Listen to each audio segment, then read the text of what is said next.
pessoal, beleza? Sejam todos muito bem-vindos à nossa primeira aula do evento O Mundo das Abelhas Sem Ferrão. Meu nome é Carlos Almeida, você está no Meliponário Irapitã, e se você não me conhece, eu crio as abelhas nativas há quase 7 anos, possuo pouco mais de 300 colônias de abelhas e mais de 200 alunos espalhados por todo o Brasil. Até domingo eu vou te mostrar como é possível ter o domínio total sobre o manejo com as abelhas nativas. E você não precisa ter experiência com a meliponicultura, a criação das abelhas sem ferrão. O conteúdo que eu vou trazer é para quem, sim, já tem algumas colônias, mas também para quem está começando exatamente agora. Essa é uma grande oportunidade para aperfeiçoar o conhecimento daqueles que já possuem as primeiras colônias, mas ainda tem algumas dificuldades, e principalmente uma excelente oportunidade para quem não sabe absolutamente nada e deseja dominar do zero a criação das abelhas sem ferrão. E provavelmente você deve estar se perguntando, quem é esse cara para me prometer tudo isso?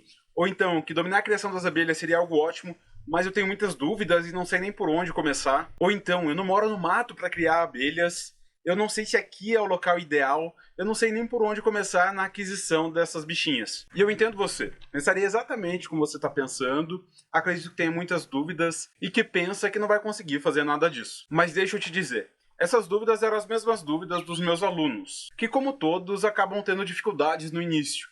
Mas eu pude ver o resultado do aprendizado de cada um deles. Eles não sabiam identificar as espécies, muitos abriam a caixa e não sabiam o que olhar lá dentro. Outros iam realizar os manejos e acabavam matando as próprias colônias por não saber como realizar corretamente os manejos. Por isso eu peço que fique aqui comigo. Eu quero te mostrar como sim, é possível dominar a criação das abelhas nativas sem ferrão. Eu já perdi a conta de quantos alunos tinham insegurança em realizar os manejos com as suas próprias colônias e hoje realizam eles com total segurança e tranquilidade. Até o final da nossa jornada, você também vai conseguir esse feito. E ninguém melhor para falar sobre essa mudança de 180 graus na sua vida. E agora você deve estar se perguntando, 180? Por que não 360? Na verdade, pessoal, 360 você ia dar a volta e ia ficar no mesmo lugar. É 180 para virar para outra direção, a direção do domínio das abelhas nativas. Mas enfim, deixa eu deixar outras pessoas falarem como foi essa mudança de vida. Olá pessoal, bom dia. Meu nome é Carlos Alberto, eu moro em Navegantes, Santa Catarina, mas tenho uma outra propriedade aqui em Maruí, no sul do estado de Santa Catarina também, onde eu possuo o meu meliponário. Eu trabalho em plataforma de petróleo, uma profissão meio diferente, até dificulta um pouco, né, na criação das abelhas, o manejo, né? Com pouco tempo que eu tenho para dar esse manejo para elas, porque também não é sempre que eu venho para aqui. Eu conheci o Carlos pelo YouTube, eu segui o canal dele, né? Sigo ainda até hoje. Maratonei todos os vídeos dele, todos os vídeos eu assisti. Gosto muito de abelhas, né? Eu entrei na meliponicultura também através da apicultura, que eu também crio abelha com ferrão, né? Apis. Alguma pouca coisa, mas eu crio. E tive conhecimento do canal dele e através do canal eu comecei a desenvolver também o gosto pela meliponicultura. Eu fui o segundo a comprar o curso dele quando ele lançou e foi um divisor de águas, né? Que eu tinha feito anteriormente um curso bem básico pela Embrapa, mas não dá aquele suporte todo. Tanto é que vocês vendo os vídeos do Carlos no YouTube, vocês aprendem muito, né? Porque ele tem uma sequência do todo o manejo. Ele não vai lá, faz um manejo de divisão ou de outra coisa e deixa lá, né? Os vídeos deles contemplam desde o início, né, do manejo até o final, né, às vezes 6 meses, um ano, e ele passa tudo ali pra gente, o que deu certo, o que não deu certo, né? Então ele tem esse dom, né, que facilitou. Então, depois que eu vi todos esses vídeos dele, eu vi que ele lançou o curso, eu adquiri o curso dele, o segundo, como eu já falei. Sou bem velhinho já na comunidade aí. E foi realmente assim o que mudou, né? Através dos manejos eu consegui fazer o que eu queria, que a minha pretensão da meliponicultura é só as divisões, né? Eu quero multiplicar para comercializar as caixas, né?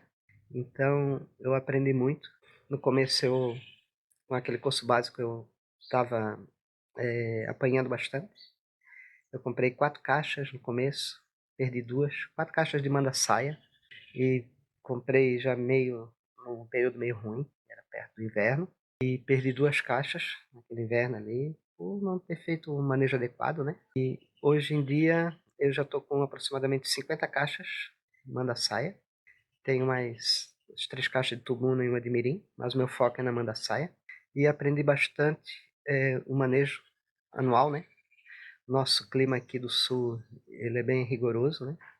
Invernos muito frio, chuvoso, e às vezes dá calor no próprio inverno, e verão também muito quente. E aqui também eu lido muito com o vento sul, né? Vento forte.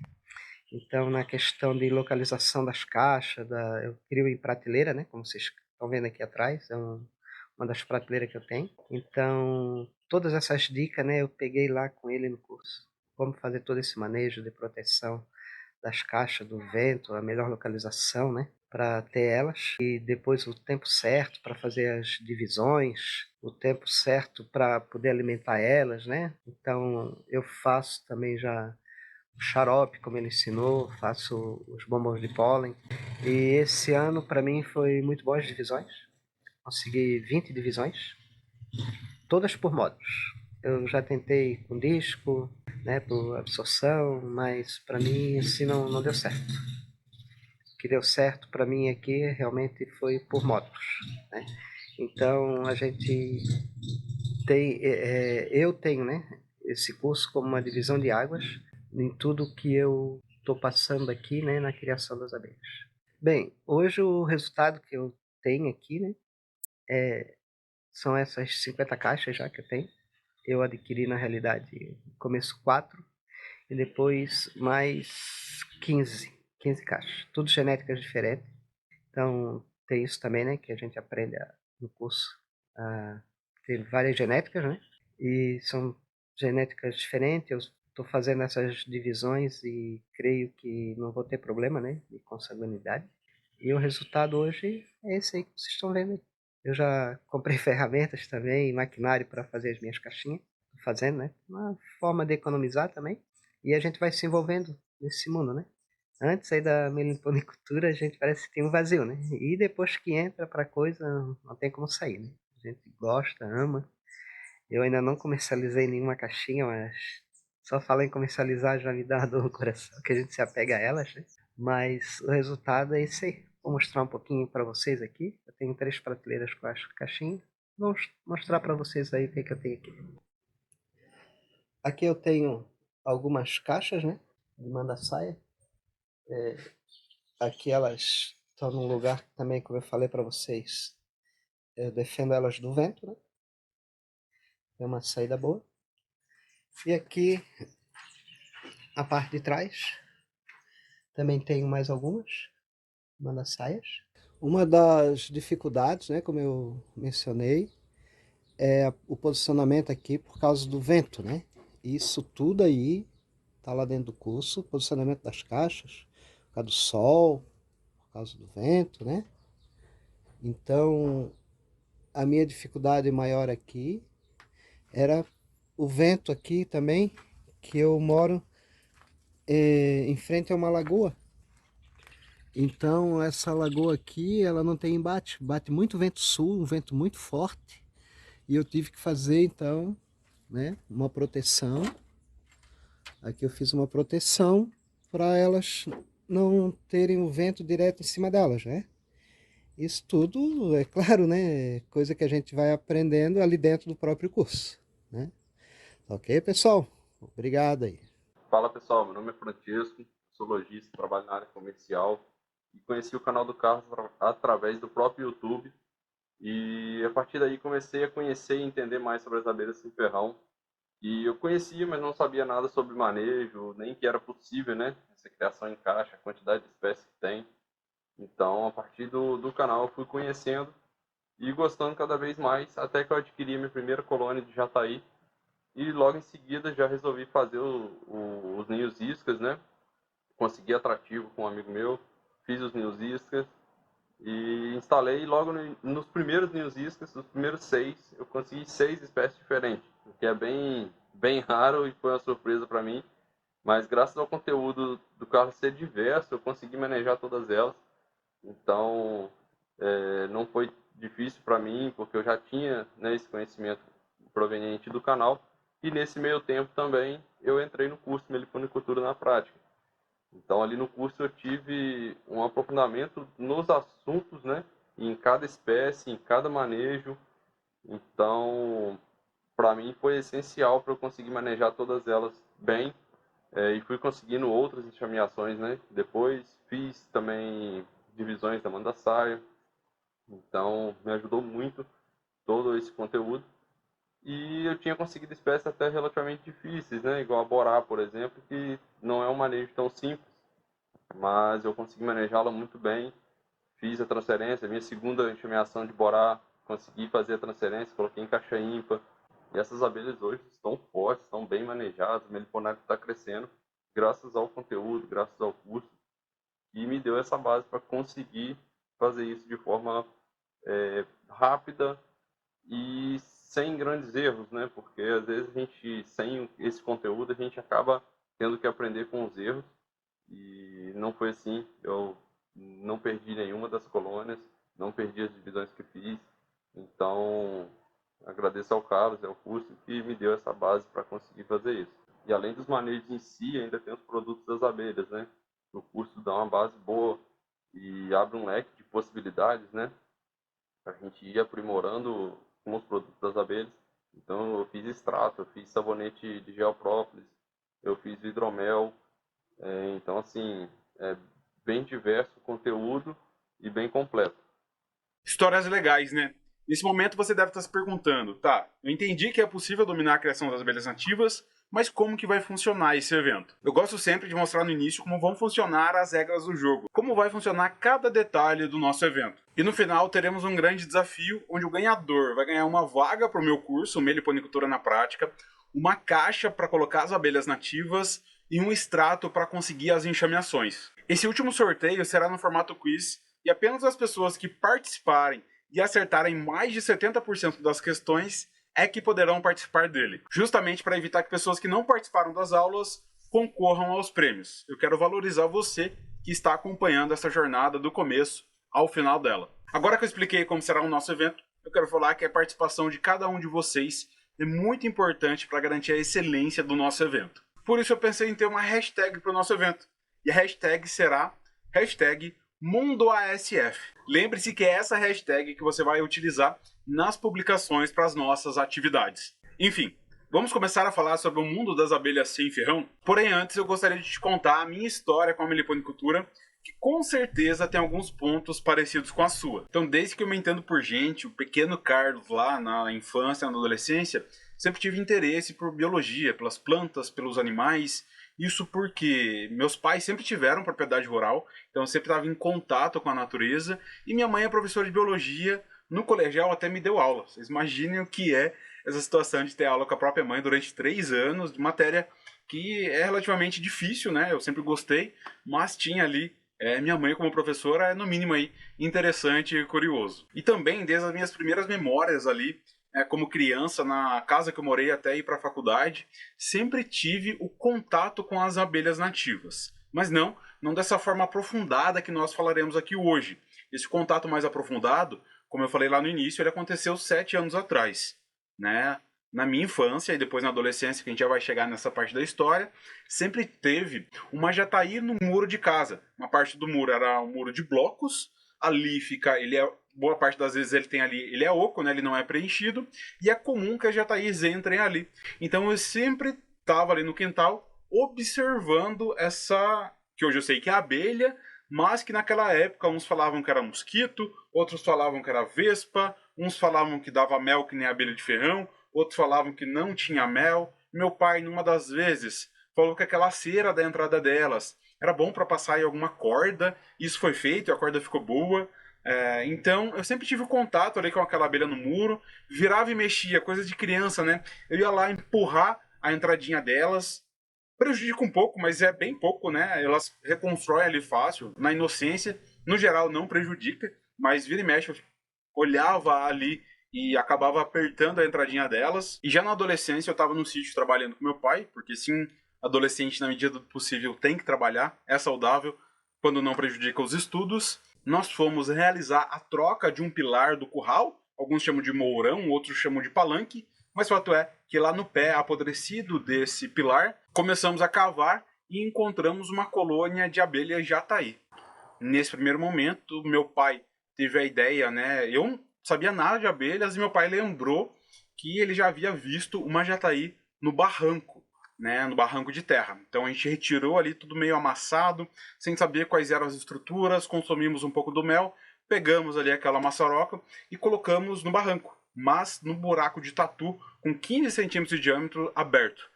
Deixamos lá, voltamos uma semana, 15 dias depois e infelizmente achamos que o enxame havia ido embora, mas não, né? Hoje eu já sei que as abelhas nativas elas não vão embora. A rainha, depois que ela faz a cópula e o abdômen dela se desenvolve, ela perde a capacidade de voo. Então as abelhas nunca vão embora da caixa, do muro ou da árvore, elas morrem. É mais drástico do que parece. Naquele momento eu achei que as abelhas tinham me abandonado, tinham ido embora. Não é uma situação legal, mas aconteceu. O fato é que as abelhas nativas não me abandonaram. Tempos depois, né, 2 anos depois, mais uma vez, a gente foi trocar outro pilar do curral e lá estava o quê? Encontramos outra jataí. Cavamos com um pouco mais de cuidado. Nessa época, eu tive a ideia de fazer uma caixinha, tá? Tive a ideia aí de fazer, nossa, que ideia, né? Fazer uma caixa de madeira para colocar as abelhas em vez de colocar no barranco. Lembrando, pessoal, que no barranco, sim, você vai encontrar abelhas nativas no barranco, mas é em formigueiros abandonados, numa dinâmica totalmente diferente e muito mais protegida do que no buraco de tatu, que ela acabou ali perecendo por predadores, provavelmente por formigas. Voltando lá para o segundo resgate, a gente vai ter o resgate, eu vou abordar na segunda aula, tá? Ele é um manejo bastante detalhado e que deve-se ter bastante cuidado e informação, coisa que a gente não tinha na época. Retiramos então tudo ali, mais uma vez sem saber quais eram as estruturas e importâncias dela, consumimos o mel um pouquinho, colocamos na caixa, uma caixa que tinha ali uns 2 litros de volume, que é uma caixa boa para jataí, tá? O ideal é um pouquinho maior, mas 2 litros já é interessante. A caixa lotada de frestas, então mais uma vez, susceptível a predadores, formigas e moscas, e deixamos a caixa pendurada, então penduramos ela no beiral do curral, coisa que não pode acontecer também, a colônia ela não pode ficar balançando, e mais uma vez achei que as abelhas foram embora, mas não. Lembrando, infelizmente, elas morreram por falta de conhecimento, nem falo cuidados, né, mas realmente a falta de conhecimento ali que a gente não tinha na época de como realizar um resgate com as abelhas. Diferente desses 2 resgates que na época eu achei que haviam me abandonado, a jataizinha do muro nunca me abandonou, ela sempre ficou lá. Na verdade, meus pais venderam a casa, eu tenho que até voltar lá para ver se ela continua no muro, a tendência é que ela tenha continuado. Então eu sempre olhava para ela, sempre ficava aquela curiosidade, mas nunca fui buscar nenhum conhecimento aprofundado. Continuei gostando muito de biologia, de sítio, de animais e resolvi fazer medicina veterinária. Então prestei vestibular, passei para medicina veterinária e fui fazer o curso, que se a gente for pensar, né, teria a ver com as abelhas. No final de todo os 5 anos lá da graduação, eu tive apenas uma aula de apicultura, foi uma aula bem simplesona, né? Para quem não sabe, a apicultura é a criação da abelha de ferrão. Eu não vi nada a respeito da abelha das abelhas sem ferrão, mas mais uma vez as abelhas nativas não me abandonavam e aquela curiosidade, ela continuou sendo alimentada por um enxame imenso que tem. Ainda existe, tá? Já faz mais de 10 anos isso. Eu voltei lá no ano passado, lá em Londrina, na UEL. Para quem conhece lá o campus, é um campus bem grande. No trajeto perto ali da biblioteca para as minhas salas de aula e também lá para onde eu pegava o busão, tinha um enxame, e eu passava, né, sempre por um enxame imenso, desse tamanho, que é gigantesco mesmo, uma colônia fixa numa parede, lá no centro de geologia ou de geografia. Não me lembro agora qual era o prédio, o nome, né, do prédio, mas ali no calçadão tinha essa abelha, um intenso vai e vem, milhares de guaxupés, né, uma colônia que chega aí a 50 mil indivíduos. Então era um fluxo muito grande e eu sempre olhava e, que é isso? Deve ser abelha? Será que é cupim? Porque parece um cupinzeiro. Mas mais uma vez, nunca me aprofundei nos estudos com as abelhas. Hoje, né, que eu voltei lá, hoje tem uma placa lá no local, colocaram uma placa explicando sobre as abelhas.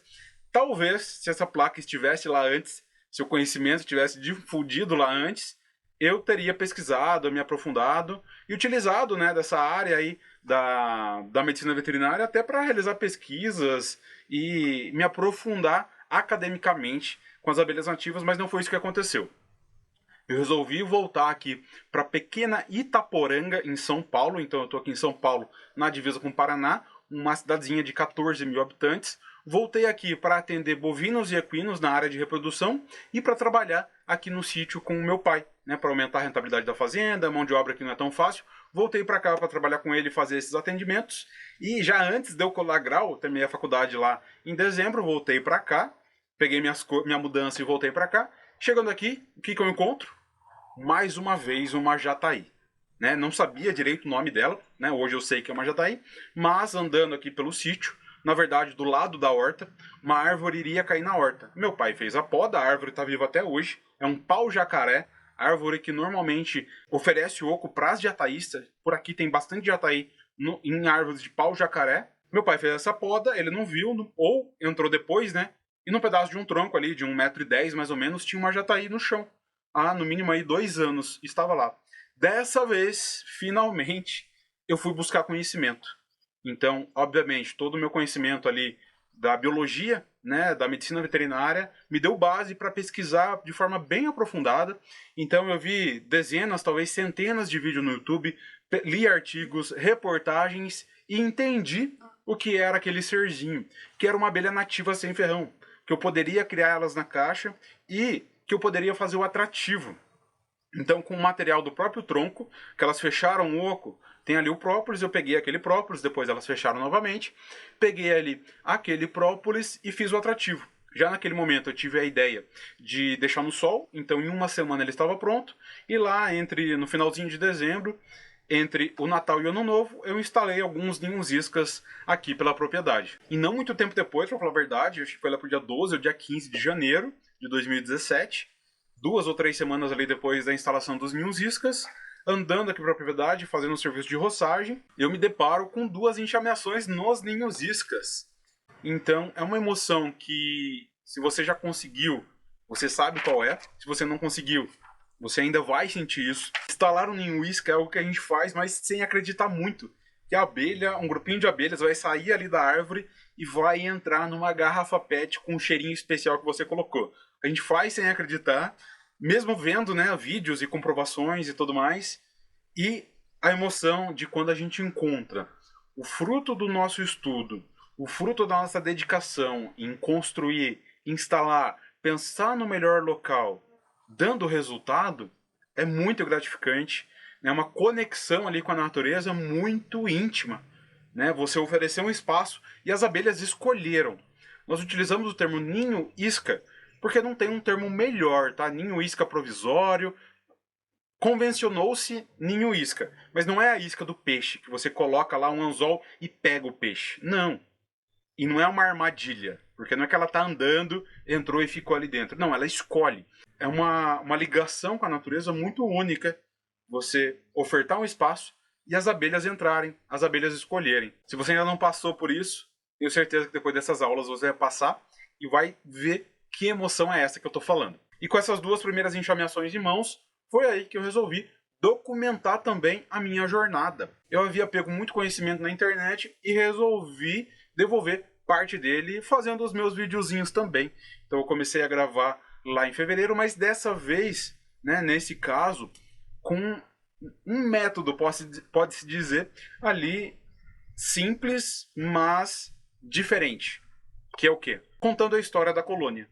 Então, esses primeiros ninhos iscas, eu filmei a retirada deles da mata, a transferência, revisão com 3, com 10 e com 30 dias para depois postar. Né? Por quê? Porque eu via muito conteúdo na internet e hoje não mudou muita coisa. A pessoa faz um determinado manejo, inventa algo diferente, mas não mostra o resultado. Então eu sou meio São Tomé nessas coisas, eu tenho que ver para crer. E era isso que eu quis entregar também no YouTube. Era isso, esse conteúdo que eu queria entregar, o conteúdo que eu não encontrava. Então não tinha, e até hoje o pessoal não mostra muito os resultados. Né? Não é nada mirabolante, né? Não inventei a roda, inventei ali mostrar a história da colônia para mostrar os resultados, os desafios e potenciais do desenvolvimento dessa colônia. Nessa época, os vídeos ainda eram muito espaçados, um vídeo a cada 3 semanas, um vídeo por mês. Fato é que chegou junho, né? Então essa jornada começou ali final de dezembro e janeiro. Chegamos ali no inverno, onde baixam as enxameações e a evolução das abelhas. Eu estava com 13, né? Eu consegui 13 enxameações e estava com 12 jataís na caixa. Uma delas não deu certa transferência, era uma colônia muito fraquinha. Continuei estudando, observando grupos e discussões na internet, encontrei fornecedores de outras espécies, entendi como era o mercado, qual era a demanda por colônias, por mel, por própolis, e resolvi que já tinha dado certo, sem quase nenhum investimento, né? Fiz as caixas com as próprias madeiras e ferramentas que tinha por aqui, e resolvi me aprofundar ainda mais. Então adquiri manda-saia, depois adquiri tubuna, e fui ampliando um meliponário. Nesse momento eu comecei a postar, né, já na primavera de 2017, comecei a postar o resultado das enxameações dos ninhos iscas. Algumas pessoas perguntaram se eu tinha um atrativo para comercializar e comecei a comercializar na internet. Então primeiro foi atrativo, planta, cera, mel, extrato de própolis, caixa, colônias, e assim foi surgindo um negócio com a meliponicultura através da internet, através dos vídeos, através dos ensinamentos que eu fui postando aqui no YouTube. Com o passar do tempo, o meliponário foi crescendo, as vendas foram aumentando e aquela lucratividade que eu busquei, né, que eu vim para cá para buscar aumentar na propriedade, já estava se concretizando, dessa vez com algo bem diferente, algo inusitado para todo mundo, ainda é hoje, né? Muitos, quando você falar que está criando abelhas nativas, vão te achar estranho, achar que você é maluco, né, por não entender da atividade, mas ela já era concreta para mim. Lá no final de 2017 já tinha um aumento da minha renda com as abelhas nativas. O crescimento sempre foi constante, tanto no número de colmeias como no número de seguidores, mas sempre com um pensamento de longo prazo, pensando em variabilidade genética, no bem-estar das abelhas, na qualidade dos produtos, no bom atendimento aos clientes, ao ponto que depois de um tempo eu parei de atender como médico veterinário e há alguns anos, 5 anos, eu já me dedico única e exclusivamente à criação das abelhas nativas. Do primeiro vídeo, lá por meados de fevereiro de 2017 até fevereiro de 2019, para vocês terem uma ideia, eu não aparecia nas câmeras. Era só um carinha atrás do celular filmando os manejos e as colmeias, e ainda assim deu certo e foi crescendo. A partir de 2019, são 2 vídeos por semana no canal de forma ininterrupta, postando algumas vezes até mais vídeos por semana. Com isso, o crescimento do número de seguidores foi aumentando e algumas pessoas, além de me procurarem para aquisição de produtos, me procuraram também para aquisição de conhecimento, seja por cursos presenciais, que até o momento eu não realizo, e também por treinamentos online. No primeiro momento eu achei que não seria interessante realizar, mas eu mudei de ideia e em julho de 2020 eu comecei a gravar o Meliponicultura na Prática, curso que só foi lançado em fevereiro de 2021. Por quê? Porque eu gosto de contar, gosto não, acho importantíssimo mostrar a história e a evolução das colônias. Então não tinha como eu gravar um curso em julho e lançar ali em agosto. Então fiz toda essa preparação, lancei o curso e hoje são mais de 200 alunos espalhados por todo o Brasil. Nesse período o meliponário também cresceu, hoje são 13 espécies, em média 350 colônias. Carlos, como assim você não sabe o número de colônias? Não é, pessoal, aqui eu sempre estou dividindo e sempre estou vendendo, e tem enxameação começando, então varia ali, né? Sempre tem uma modificação no número de colônias. A média aí são 350 colônias, e nesse período também eu construí a minha casa aqui no sítio, com a renda da meliponicultura.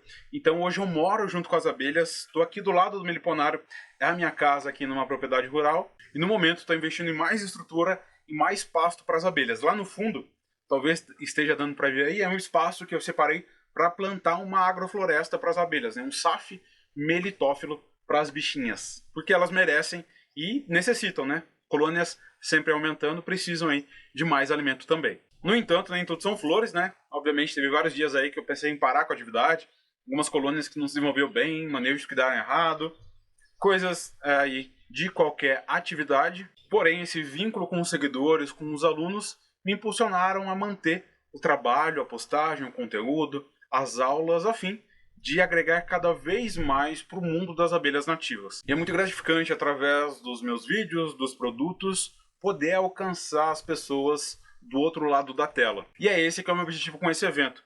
Facilitar o teu caminho e evitar que você cometa erros. E para isso, eu quero te apresentar o meu método, o Diagnóstico Irapitã.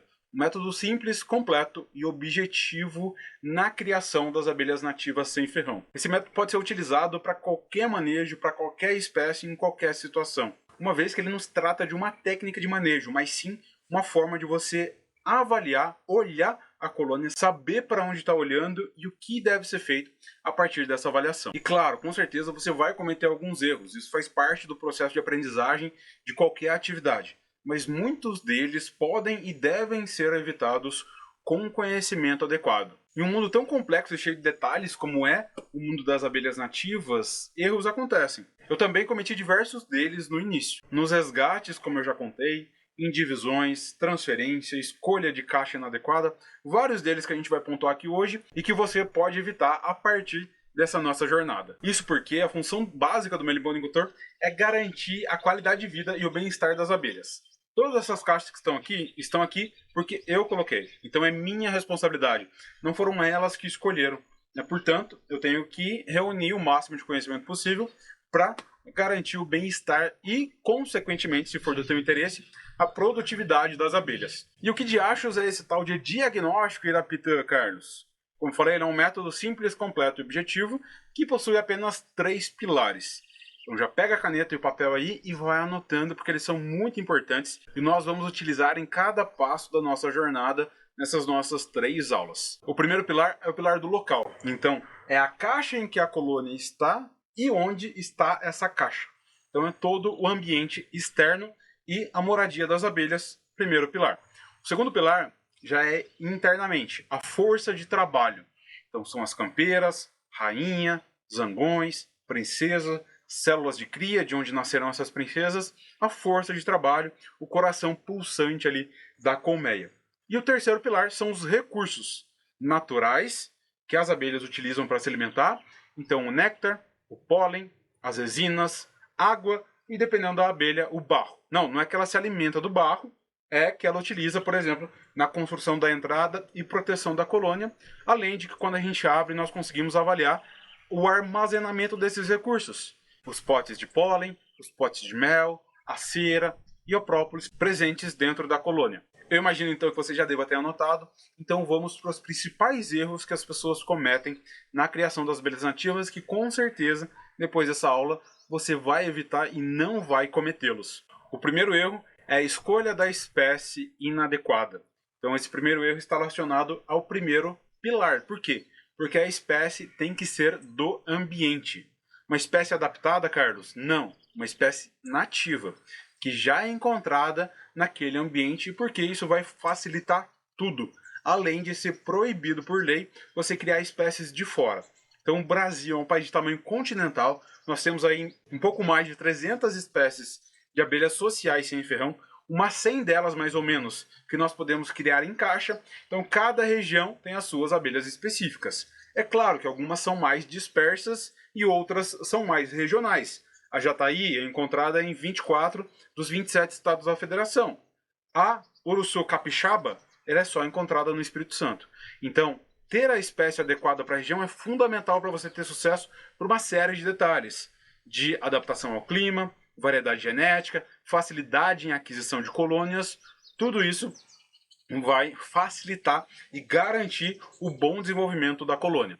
O segundo erro, ainda relacionado ao primeiro pilar, é colocar a colmeia no local inadequado. Mas como assim, Carlos? Você não falou que basta ter a espécie nativa da região? Não apenas isso. A mandaçaia é uma espécie nativa da minha região, nativa aqui do sul de São Paulo, MQQ, Melipona quadrifaciata quadrifaciata. Porém, se eu pegar essa caixa de mandaçaia, uma abelha nativa da Mata Atlântica, e parte do Cerrado também, mas deixá-la no sol do verão o dia todo, essa colônia vai morrer. Lembrando que as abelhas nativas não vão embora. Então não é que ela vai embora da caixa.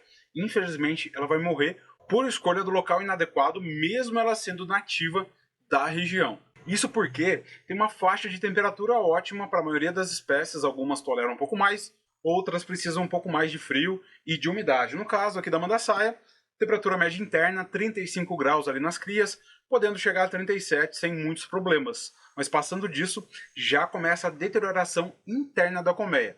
Então é importante colocar no ambiente adequado. O terceiro principal erro é a escolha da caixa inadequada. Isso mesmo, cada espécie vai ter uma caixa adequada, principalmente relacionado ao volume.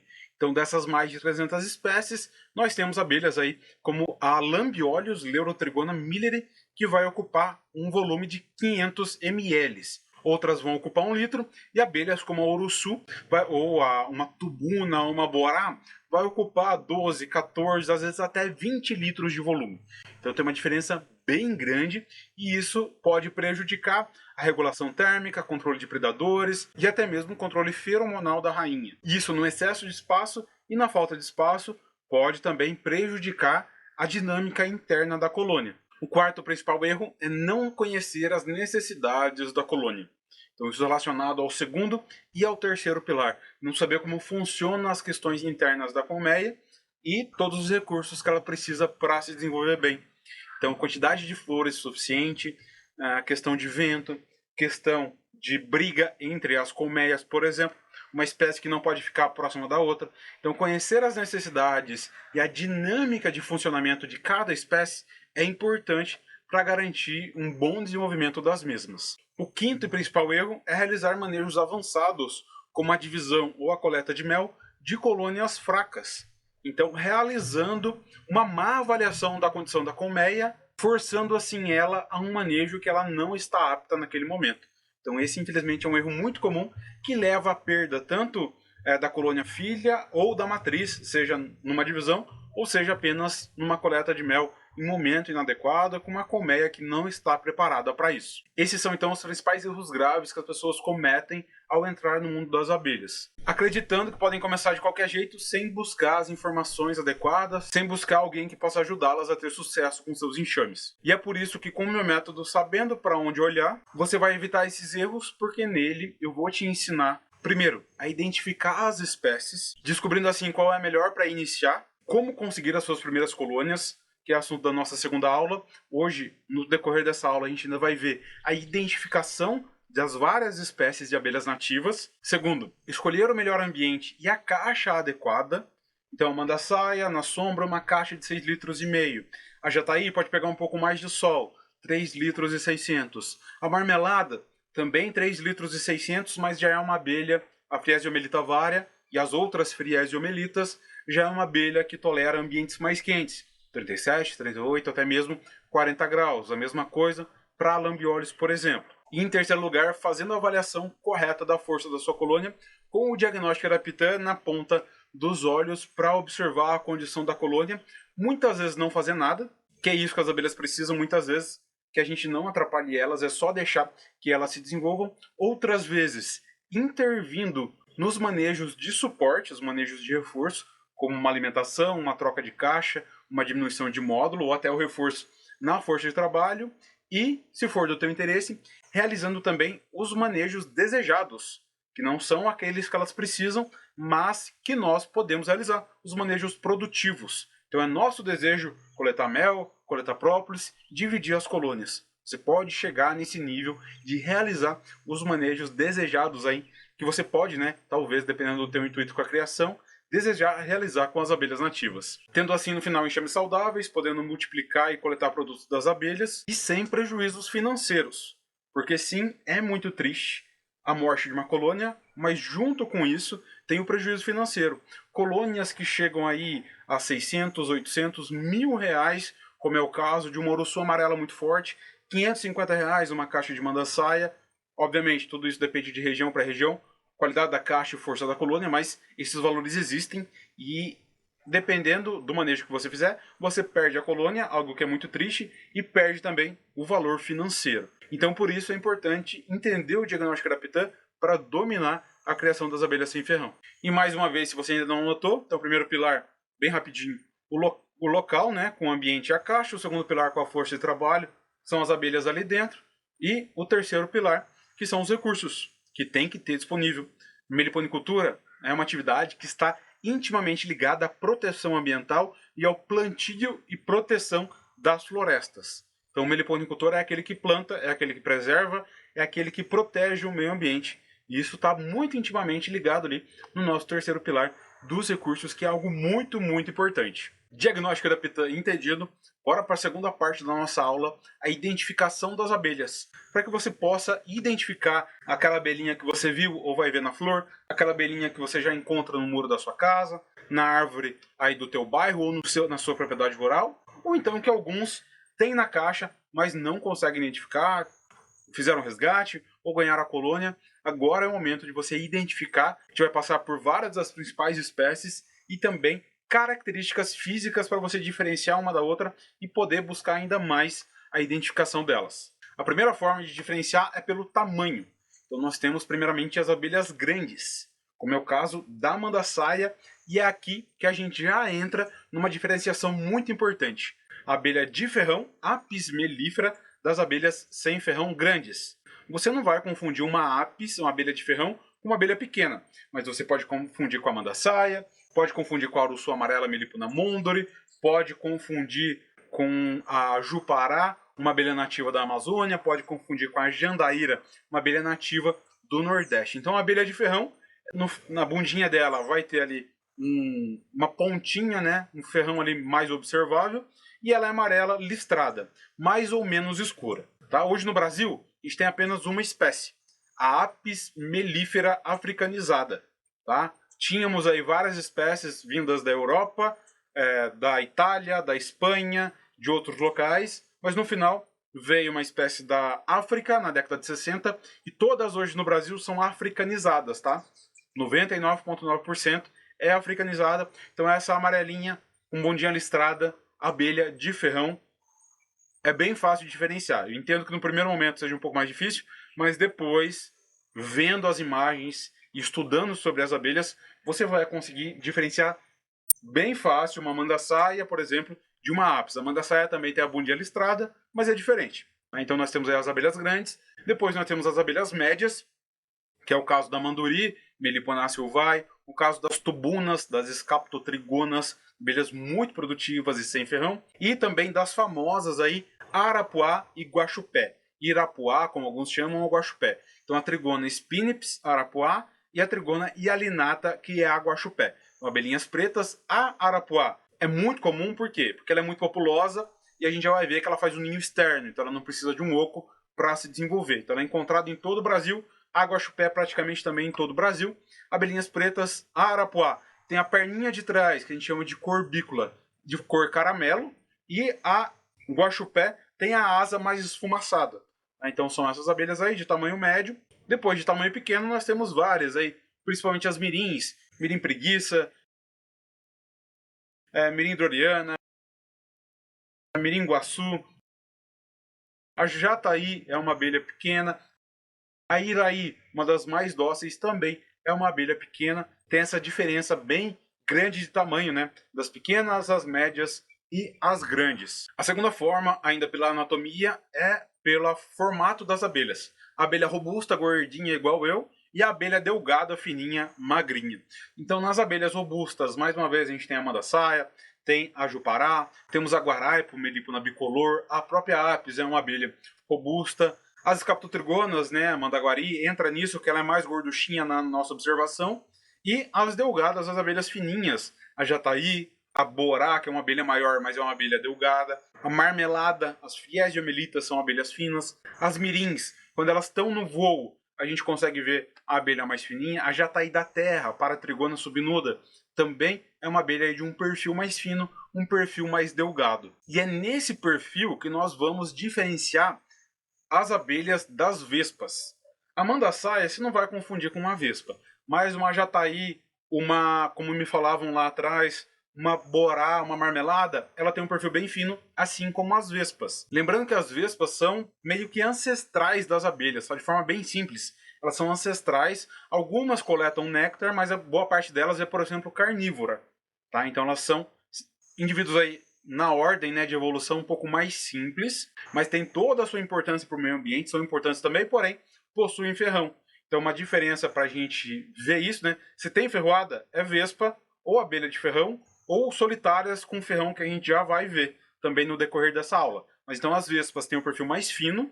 Quando elas estão paradas, uma asa delas fica levantada, diferente das abelhas que fica ali com a asa abaixada. E a casinha delas é diferente também. Já entrando numa parte aqui de ninhos, a gente vai ver também na sequência, o ninho, aquele ninho cinza, globoso, geralmente cinza, né, ele é feito em celulose, com vários serzinhos ali, as vespas pretinhas e amarelas, são vespas. E aquele também contém aquele favo ressecado, também aquele favo mais, também com aspecto ali de papel, de celulose, também são vespas, como você pode ver nesse vídeo. E o mundo das vespas também é um mundo muito amplo, com diversas espécies, com milhares, na verdade, de espécies de vespas que a gente não vai entrar aqui agora. A segunda forma de diferenciar as abelhas é pelo comportamento. Então, as mais defensivas e as mais dóceis. Então, algumas espécies de abelhas têm um comportamento mais defensivo e a defensividade delas é com a mandíbula, mordiscando, enrolando em pelos, cabelos, muitas vezes mordiscando o cantinho do olho. Não é muito gostoso de sentir essa mordida. Você pode utilizar um chapéu com tela, ou dependendo da espécie, é importante até mesmo um macacão, para a gente fazer um manejo mais tranquilo e para não matar abelhas, porque quando ela enrosca no cabelo, geralmente ela acaba morrendo. Então, o macacão é para a gente ficar mais tranquilo no manejo e para matar menos abelhas. Então, nós temos as abelhas defensivas que mordiscam. Não tem ferrão e não dá alergia, tá? Uma formiga, ela vai mordiscar e pode dar alergia. Abelha sem ferrão não dá alergia. Vai ser incômodo, chato, algumas pessoas vão sair correndo. Para uma parte das espécies, tá? Não são todas. Você pode escolher as abelhas mais tranquilas para você manejar. Então são mordiscadas de abelhas defensivas, como é o caso da Escaptotrigona, da Borá, da Guaxupé, da Arapuá. São abelhas bastante defensivas. É uma tática das abelhas, né? Já que elas não possuem ferrão, elas têm que ter outro meio ali de se defender. Para não falar que não dá alergia, nós temos uma única espécie que ela expele ácido fórmico, isso mesmo. Assim como algumas formigas fazem, nós temos a Oxytrigona tataíra, abelha caga-fogo, nome bastante peculiar porque é isso que ela faz, ela expele fogo, ácido fórmico que causa queimaduras na pele. Fica tranquilo que ela não é uma espécie tão comum, ela não entra tanto nos ninhos iscas e você pode simplesmente optar por não criar. Então ela é bem característica aí com essa cor alaranjada, amarelada, e a entrada dela é fendada, como a gente já vai ver também na diferenciação das entradas. Mas fique tranquilo, é uma única espécie, dificilmente você vai topar com ela. Eu, particularmente, gostaria de criá-la. Ela é nativa do meu estado, ela é nativa de São Paulo, mas não tem na minha região, então eu opto aí por não criá-la. Mas é algo bem interessante e diferente. Lembrando que a apis ela é defensiva, né? Então, dependendo se você chegar próximo do ninho, ela pode vir para cima. Então, muito cuidado, tenta observar de longe o fluxo das abelhas. Uma entrada mais aberta, com muita abelha entrando e saindo mais gorduchinha, vai ser a apis, tá? E falando em entrada, nós temos diversos tipos de entradas mais ou menos adornadas. Um tipo de entrada é a entrada de cera. Então, aquela entradinha de cera que eu ficava cutucando lá da Jataí, aquilo lá é cera que tem dentro da colmeia e algumas espécies utilizam fora também, como é o caso da Jataí, cerinha amarela. A mirim preguiça, uma característica dela é a cera branca. As Escaptotrigonas, no caso da tubuna, fazem uma linda corneta de cera. Ou até mesmo a abelha limão, uma abelha que vive saqueando as outras, ela faz uma robusta entrada de cera. É interessante, é assunto para outro momento, mas temos aí essas entradas de cera característica de algumas espécies de abelhas. Algumas, como é o caso da Jataí, da Iraí, da mirim preguiça, fecham à noite. Outras, como é o caso das Escaptotrigonas, mandaguari preta, mandaguari amarela, não fecham a entrada à noite. Depois, nós temos essa entrada aqui, bem diferente, é uma entrada que utiliza barro, que é por parte do grupo das melíponas. Então é a mandaçaia, a jupará, lá da Amazônia, a boca de renda.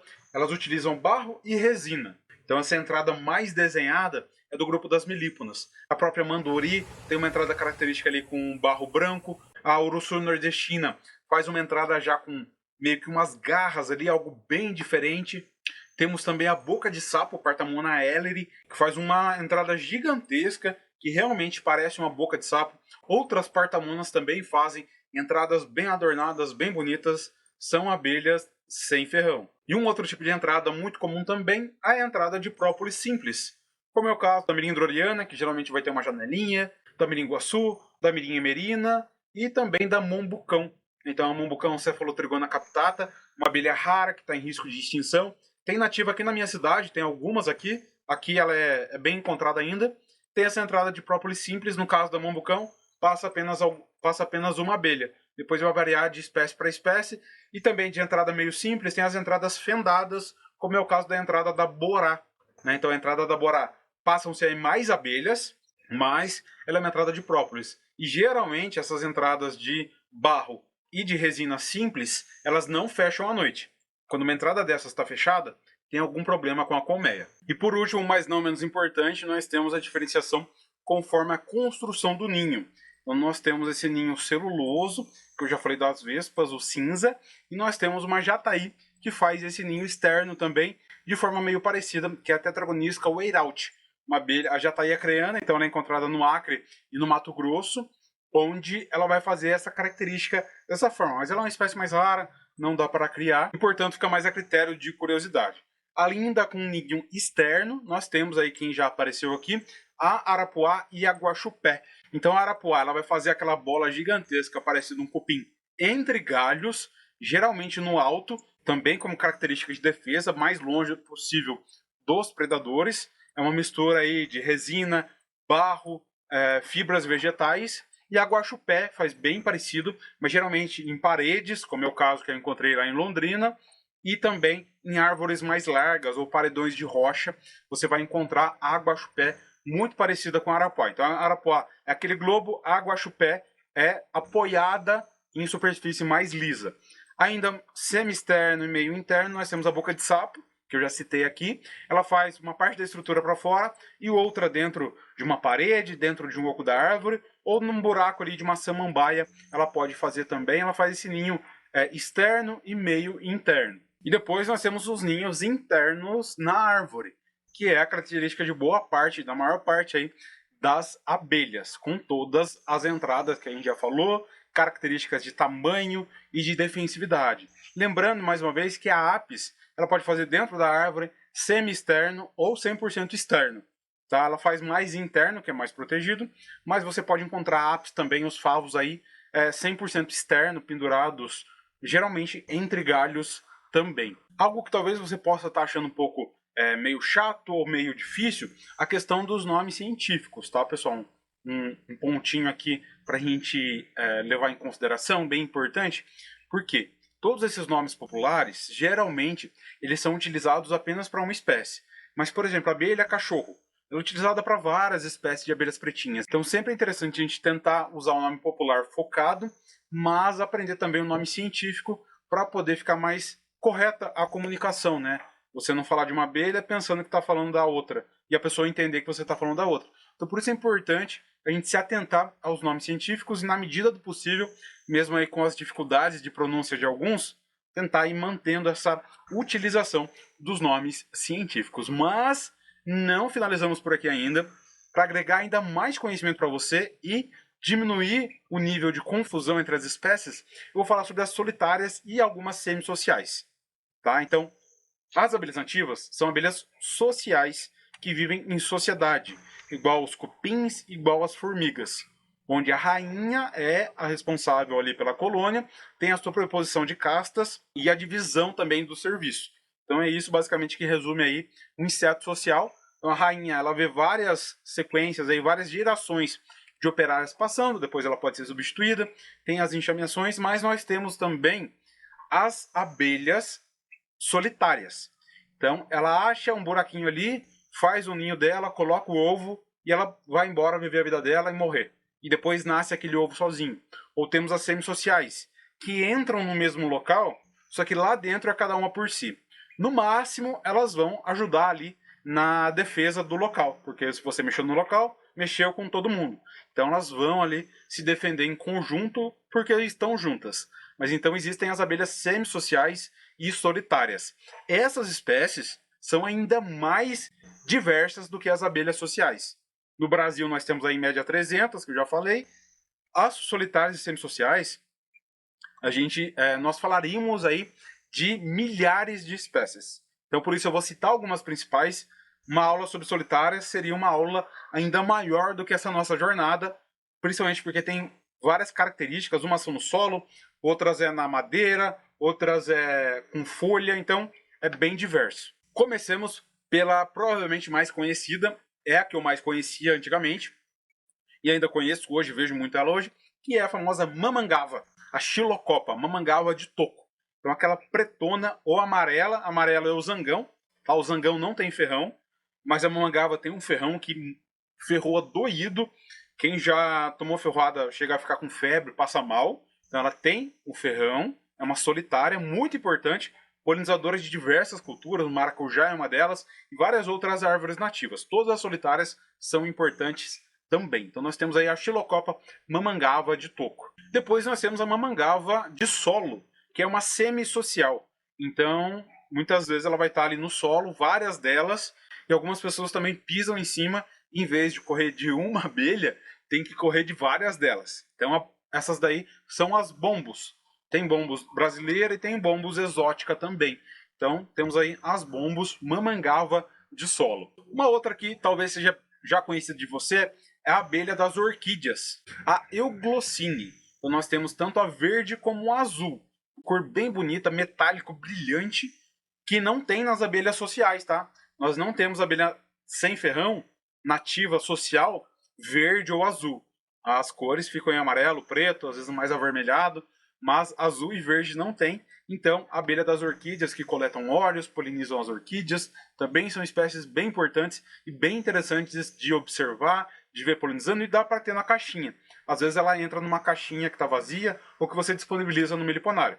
Mas também é assunto para uma outra aula. Outra bem interessante que eu sempre observo por aqui é a abelha, né, no caso solitária, cortadeira, a Megacile. Então ela corta folhas para fazer o seu ninho. Então muitas vezes eu já observei aqui, entre a fresta da tampa, a gente levanta, tem lá um ninho de Megacile. Às vezes é folha e algumas coletam pétalas. Então é bem interessante, ela faz um cartuchinho de folha. Eu sempre vejo, sempre esqueço de tirar foto, mas eu observei diversas vezes. Então é interessante aí, uma solitária que poliniza também para coletar o alimento pro ovo dela e para ela também, mas que faz um ninho com folhas. Depois nós temos uma que gera bastante confusão, principalmente com as mirins, que é a ceratina. Essa é uma abelhinha mais compridinha, ela é mais comprida que as mirins, e ela também possui um verde metálico. Então é uma abelhinha diferente, muito comum de ser encontrada e de ser confundida com as abelhas mirins. Mas, mais uma vez, não tem mirim. Primeiro que ela não tem mirim compridinha e não tem mirim verde. Então é a ceratina. E mais um último exemplo aqui bastante comum. É uma abelha que eu confundi com o uruçu. Vi ela na florada da aceroleira e achei que tinha uruçu por aqui. Ela é nativa do estado, eu posso criar. Tem se desenvolvido muito bem aqui a uruçu amarela. Mas é comum se confundir com a centris. Então a centris você vai ver na florada da aceroleira, vai ver uma centris coletando ali material. Ela coleta muitos óleos e ela faz o ninho em buracos na madeira ou na parede. Também você pode fazer aí furos na madeira para que a centris entre. Então é uma abelha bem rápida e douradinha, com a perna de trás, a escopa bem gorduchinha. São essas aí algumas das abelhas solitárias e semissociais que você pode encontrar e que às vezes confunde com a abelha nativa. A mamangava de toco você não vai confundir, mas outras podem, você vai acabar confundindo. Tem várias abelhas pretinhas também que são solitárias, semissociais. Então é um mundo aí que se abre de observação das abelhas, mas com toda certeza com essa aula aqui você vai conseguir identificar e diferenciar diversas delas. Ficou com alguma dúvida? Volta aqui e reassiste a aula. Não sei quando você está vendo, mas essa aula vai ficar disponível por alguns dias. Então aproveita, reassiste, anota, tira print para poder diferenciar as abelhas que você encontrar nas flores, nas árvores ou nos muros. E falando em árvore e muro, agora toda vez que você vê uma abelha ali dentro, eu quero que você se lembre de mim, se lembre do diagnóstico Irapitã. Será que aquele local é bom para ela? Será que tem um espaço ideal lá dentro? Como que está a força de trabalho? Será que tem campeira suficiente? Será que a rainha está saudável? Terceiro, será que nesse entorno aqui tem recurso suficiente para essa espécie? Então eu quero ficar na sua mente para toda vez que você vê uma abelha, putz, o diagnóstico da Pitã. Pilar 1, local. Pilar 2, força de trabalho. Pilar 3, recursos. Só para vocês verem como que é simples e como com esse raciocínio você já faz uma avaliação basicamente completa daquela colônia. Né? Ali você não vai conseguir porque não tem como abrir, mas numa caixa, abrindo e observando, você vai chegar às conclusões necessárias. Características internas que nós veremos ainda nas próximas aulas, tá? Então, Ainda vai ter muito conteúdo sobre a abelha, utilizando o diagnóstico Irapitã para observação interna, também com diferenciação da espécie. Mas, para te ajudar ainda mais nessa questão de diferenciação das espécies, eu preparei um material especial sobre abelhas por estado. Então, nós temos a lista oficial do ICMBio, Instituto Chico Mendes de Biodiversidade, das abelhas por estado no Brasil. Só que lá o que acontecia? Tava lá a espécie Mandaçaia, nem tava o nome popular. Melípona quadrifaciata, quais estados ela é nativa. Eu inverti a ordem e coloquei São Paulo, quais espécies são nativas. Rio de Janeiro, quais espécies. Rio Grande do Norte, quais espécies. E ainda por cima, para facilitar para você, aquelas que têm o nome popular mais comum e conhecido, eu coloquei o nome popular também. Então, para você ter acesso e baixar essa lista, basta você estar presente nos nossos grupos de WhatsApp. Se você ainda não faz parte desse evento, ainda não está nos grupos de WhatsApp, basta clicar no primeiro link da descrição. Então eu vou enviar para você essa lista lá das espécies por estado, totalmente completa, com mais detalhes ainda para a diferenciação das mais diversas espécies de abelhas sem ferrão. Então, para deixar tudo esclarecido, você tem que estar dentro do grupo do WhatsApp para receber essa lista oficial, um PDF muito especial sobre as espécies. Lembrando que no domingo, no final do nosso evento, a gente vai fazer um quiz, eu vou disponibilizar um quiz lá no WhatsApp, e quem acertar mais de 70% vai poder concorrer à vaga no Meliponicultura na Prática, uma caixa para as abelhas nativas e o atrativo para conseguir as enxameações também enviados para qualquer local do país. Nosso tempo por aqui está acabando e eu tenho que finalizar essa aula. Lembrando então, a gente viu aqui nessa aula o diagnóstico Irapitã, os principais erros que são cometidos pelos iniciantes e as mais diversas formas de diferenciar as abelhas sem ferrão. Mais uma vez, lembrando, essa aula fica disponível por pouco tempo. Então, se você quer reassistir, tirar alguma dúvida, ver quais eram as informações sobre aquela abelha ou sobre o diagnóstico, volta a essa aula e reassiste novamente com o caderninho em mãos, realizando as anotações que você achar necessário. Agora, com certeza, você já sabe a melhor forma de iniciar no mundo das abelhas nativas. E eu quero te convidar para a próxima aula, onde a gente vai colocar a mão na massa e praticar com as abelhas nativas. Primeiro, como conseguir as abelhas nativas, pela compra, pelo resgate e com os ninhos iscas. Eu vou ensinar a fazer um ninho isca e como instalar e transferir do ninho isca para a caixa. Então tem prática intensa com as abelhas nativas na nossa próxima aula. Para não perder, mais uma vez, avisaremos lá nos nossos grupos. E eu quero ver também a sua participação agora. Eu quero que você deixe aqui nos comentários quais foram os principais aprendizados e qualquer dúvida que você tiver, também pode deixar nos comentários. Vou me esforçar ao máximo para ler e responder cada um deles, já que o meu objetivo é agregar no teu manejo com as abelhas nativas. É isso então, pessoal. Agradeço a presença de cada um que esteve por aqui e te aguardo na nossa próxima aula. Lembrando, se você ainda não está inscrito no evento, primeiro link da descrição. Primeiro, cara, sobre a questão do teu curso, eu acho que está muito bem colocado. Pegou muita experiência de muitos anos, né, de muito tempo, e foi filmando, e foi investindo em um cofrinho ali até chegar, você diz assim, olha, eu consigo explicar agora o que é isso. Né? Então, é onde que eu acho que teu curso é muito bom. É a tua comunicação, o como tu filma, sabe? A tua sinceridade em dizer, olha, gente, olha, aqui não está dando, eu vou fazer isso agora, eu vou mudar, né? Que é onde que eu estou me batendo, eu também estou criando conteúdo, eu me inspiro, você, para mim, você é uma inspiração. Valeu. De entregar esse conteúdo de uma forma o mais correta possível. Eu acho que assim, ó, por que eu escolhi você? Porque tem vários, né? Tem vários cursos aí rodando. O que eu gostava era da objetividade, sabe? E de não muito mie na hora da explicação, sabe? Que daí fica aquela coisa, aquele floreio, sabe, né? Sabe, daí isso me irrita um pouco, sabe? Eu sou mais objetivo também. Gosto de conversar, mas sou mais objetivo na hora da coisa.